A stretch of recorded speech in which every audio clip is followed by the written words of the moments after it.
Jangan mengatakan Yesus kan tidak kawin, Pak. Iya, tapi walaupun Yesus tidak kawin, Yesus tidak pernah ngomong seperti ini. Ya, walaupun Yesus tidak kawin ya, tapi di buku yang kapan sempat beredar tahun berapa itu, yang sampai ada Maria Magdalena anak dan sebagainya itu, ya baik. Sekarang kita lanjutkan komentar, bandingkan mana yang sesuai dengan akal, yang sesuai dengan fitrah manusia, kawin atau dilarang kawin.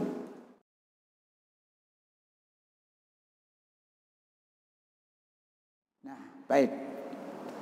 Setelah kita banding nanti ini di situ ada tanda salib itu ya.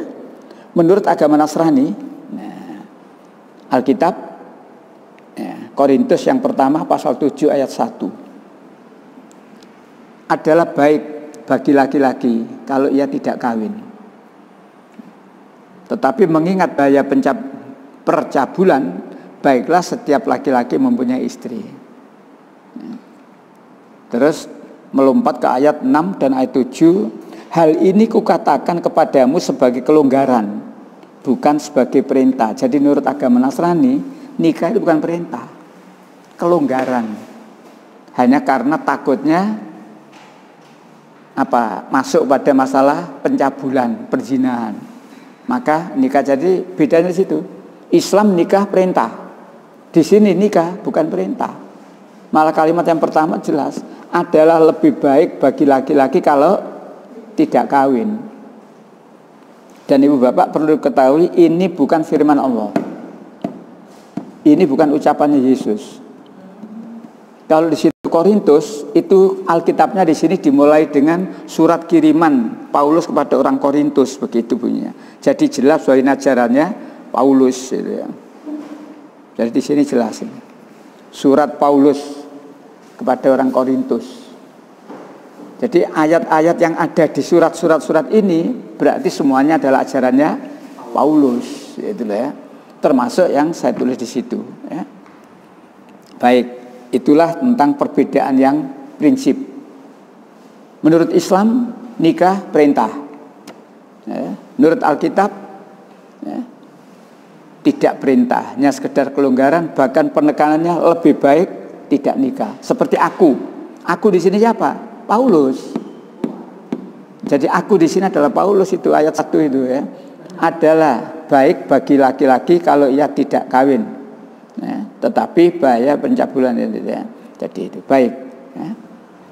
Pada ayat 8 sampai 11 lanjutannya itu ya, orang yang tidak kawin, janda-janda tetap membujang, kalau tidak dapat menguasai diri, baiklah kawin daripada terjerumus hawa nafsu. Kepada orang-orang yang telah kawin, jadi ini kepada orang yang kawin.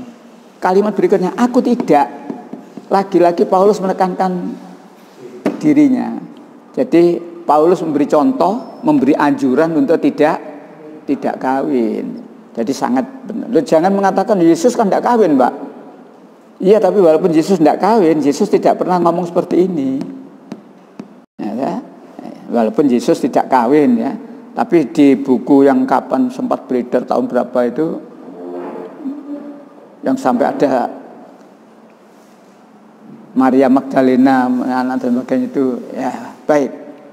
Sekarang kita lanjutkan komentar, bandingkan mana yang sesuai dengan akal, yang sesuai dengan fitrah manusia, kawin atau dilarang kawin. Nah, ini. Dan pahami manfaat dan akibat. Nah, ini. Kalau orang itu paham tentang manfaat dan tidak ada aturan Allah yang tidak bermanfaat.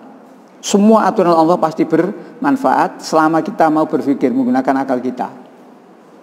Contohnya surat 3, 190 dan 191. Ya, di sini tidak saya tulis itu. Inna fi khalqis samawati wal ard. Surat 3, 190 dilanjutkan 191. Itu ketemu ucapan manfaat.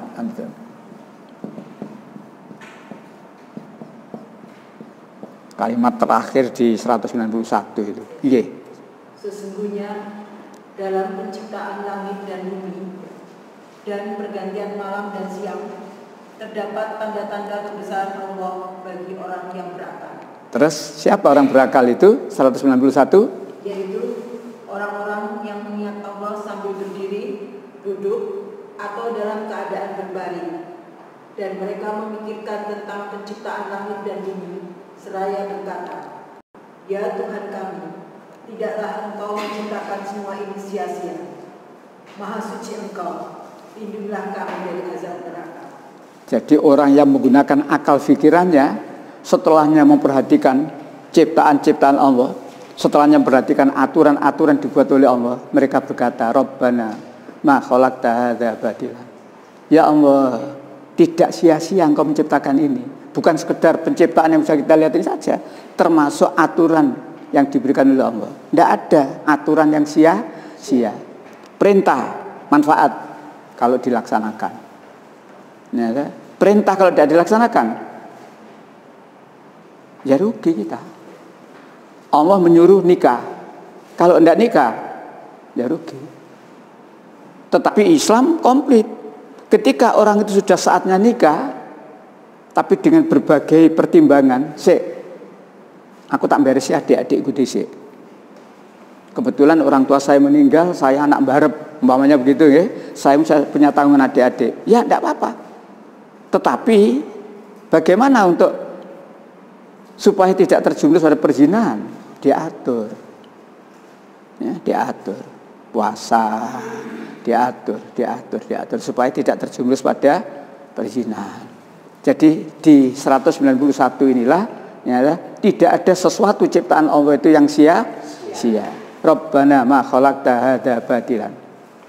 Ya Allah, ya, tidak ada ciptaanmu yang sia-sia, termasuk Allah membuat aturan-aturan hidup ini tidak ada yang sia-sia. Salah satu Allah membuat aturan nikah. Manfaat, apa manfaatnya? Ya, kalau kita perdalam di surat Ar-Rum itu diantaranya. Surat 30 ayat 21 itu diantara manfaatnya. Ya, ada dua istilah di situ. Yang pertama Allah menyatakan litaskunu ilaiha, agar kamu merasa tentram di sampingnya. 30 21 wa min ayatihi ya. Dan di antara tanda-tanda kebesarannya ialah Dia menciptakan pasangan-pasangan untukmu dari jenismu sendiri, agar kamu cenderung dan merasa tentram kepadanya. Satu. Terus? Dan Dia menjadikan di antaramu rasa kasih sayang, rasa kasih dan sayang. Jadi Allah mengatur kita, menyuruh nikah, sudah disiapi. Jodohmu dari jenismu sendiri. Pengertian dari jenis sendiri itu manusia, jodohnya manusia. Jangan diartikan seperti LGBT itu ya, laki-laki jodohnya laki-laki. Mereka memahami ayat ini. Ini loh. Salah dalam memahami. Jadi manusia jodohnya manusia. Dua hal yang terkandung di dalamnya. Mengapa kita diperintahkan nikah? Di surat 30 21, litaskunu ilaiha, agar kamu merasa tentram. Jadi orang sudah nikah itu tentram. Jangan sampai orang sudah nikah malah, kalau ada rumah tangga begitu, jangan menyalahkan Qur'annya. Perlu introspeksi, opo yo kehidupan saya dalam rumah tangga kok. Nah, itu harus introspeksi. Yang kedua, selalu menjadi keinginan, tujuan, baik kemanten maupun orang tuanya, ya, hidup berumah tangga dalam keadaan sakinah, mawaddah warahmah. Inilah manfaat.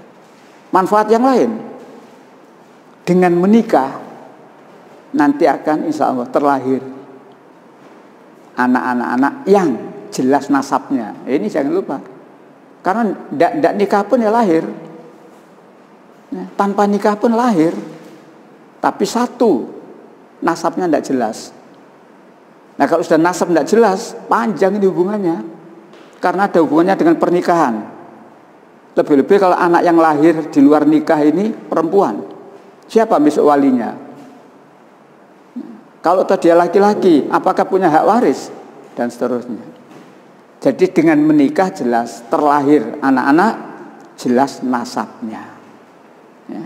Sehingga hubungannya dengan pernikahan, dengan hak waris dan sebagainya, itulah di antara manfaat